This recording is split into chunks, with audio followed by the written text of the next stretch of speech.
Ninth class की series में हमारे पास जो नेक्स्ट चैप्टर है वो है चैप्टर नंबर 5। इसका नाम है सेल साइकिल। सेल साइकिल का आज हमारा है लेक्चर नंबर 1।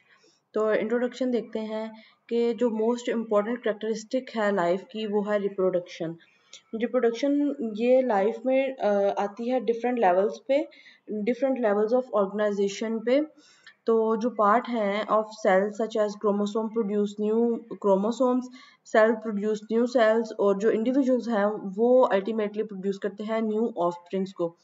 जो रुडोल्फ विर्चू था उसने प्रपोज किया था इम्पोर्टेंट बायोलॉजिकल प्रिंसिपल, जिसको हम कहते हैं कि जिसको उसने कहा था कि सेल्स जो हैं वो सेल से ही बनते हैं, sales come from cell.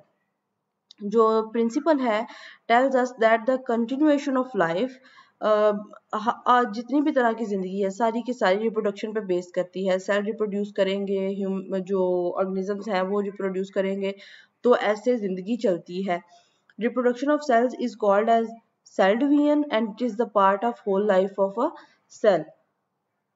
Cell cycle क्या है कि सेल साइकिल सीरीज है एक इवेंट की, एक किसी भी प्रोसीजर की, एक उसमें सीरीज है जिसमें डिफरेंट एक काम है जिसमें डिफरेंट प्रोसीजर्स हो रहे हैं, डिफरेंट डिफरेंट स्टेजेस आ रही हैं।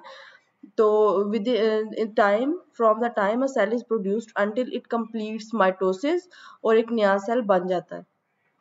सेल साइकिल की जो है दो डिफरेंट फेजेस हैं, एक इंटरफेज और दूसरी माइटोटिक फेज या उसको एम फेज भी कहते हैं। माइटोटिक फेज जो है वो अगर हम इसको इंटरफेज से कंपेयर करें तो ये छोटी फेज है, जो it alternates with much longer interphase. Much longer मतलब इंटरफेज जो है वो माइटोटिक फेज से काफ़ी लंबी है, जहाँ पे सेल अपने आप को डिवीजन के लिए प्रिपेयर करता है। इंटरफेज क्या है?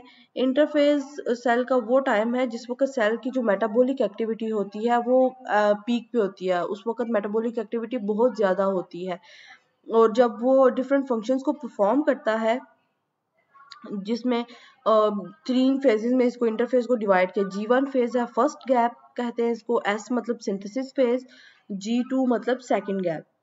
G1 फेज क्या है कि after its production a cell starts its cycle in G1 phase. G1 phase सबसे पहली है। ड्यूरिंग दिस फेज होता क्या है कि सेल क्या है वो इंक्रीज करता है इट्स सप्लाई ऑफ प्रोटीन की सप्लाई को इंक्रीज करता है, नंबर ऑफ ऑर्गेनेलिस जो होती हैं उसको इंक्रीज करता है, जैसे माइटोकॉन्ड्रिया और राइबोसोम्स वगैरह, और साइज में बड़ा होता है। This phase is also marked by, और क्या होता है इसमें सिंथेसिस होती है वेरियस एंजाइम्स की जो कि नेक्स्ट फेजेस के लिए रिक्वायरमेंट होती है। For example S phase for the duplication of chromosomes. S phase क्या है? एस फेज में बेसिकली जो रेप्लिकेशन होती है जेनेटिक मटेरियल की वो आती है। In this place, cell duplicates its chromosomes. As a result, each chromosome consists of 2 sister chromatids. वो इस पे बनती है। G2 फेज में क्या होगा? G2 फेज में सेल प्रिपेयर करता है प्रोटीन्स को जो कि माइटोसिस के लिए इम्पोर्टेंट होती हैं, और जो मेनली प्रोटीन के अलावा जो ये चीज़ प्रोड्यूस करता है वो है स्पिंडल फाइबर्स। G2 फेज के बाद इंटरफेज सेल एंटर कर जाता है नेक्स्ट डिवीजन में, डिवीजन फेज में, जिसको माइटोटिक या एम फेज कहते हैं।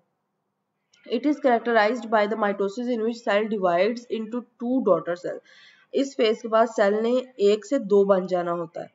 Cells that have temporarily or permanently stopped dividing are said to be have entered a state of quiescence called G0 phase या G0 phase. G0 जो cell G2 के बाद next mitotic division के लिए नहीं जाता, एम फेज में नहीं जाता, वो एक और फेज है जहाँ पे चला जाता है रेस्टिंग फेज भी इसको कहते हैं, वो है G0 फेज। ये G0 फेज नॉन डिवाइडिंग होती है, डिफरेंशिएटेड स्टेट होती है। Most human cells in G0 phase, मोस्टली जो ह्यूमन के सेल हैं वो G0 फेज में होते हैं। फॉर एग्जांपल लिवर के cells in G0 phase but can be called back, जब जरूरत हो, लिवर डैमेज हो तो ये कॉल बैक कर सकते हैं to cell cycle by the external cues. और जो नर्व सेल हैं और मसल सेल हाईली स्पेशलाइज्ड होते हैं, arrested in G0 and can never divide। इसके बाद ये G0 फेज हमने पढ़ा है पर अभी फिर देखेंगे। इन मल्टी सेलुलर यूकेरियोट्स में क्या करते हैं, सेल का जब G0 में एंटर होता है from G1 and stop dividing, stop कर देता है, some cells remain in G naught for indefinite period, मतलब न्यूरॉन्स जो है वो इनडेफिनेट पीरियड के लिए रहते हैं जी नॉट फेज में. Some cells enter G naught phase semi permanently, for example cells of liver and kidney, or many cells do not enter G naught and continue to divide throughout an organism's life, जिनको हम कहते हैं epithelial cells.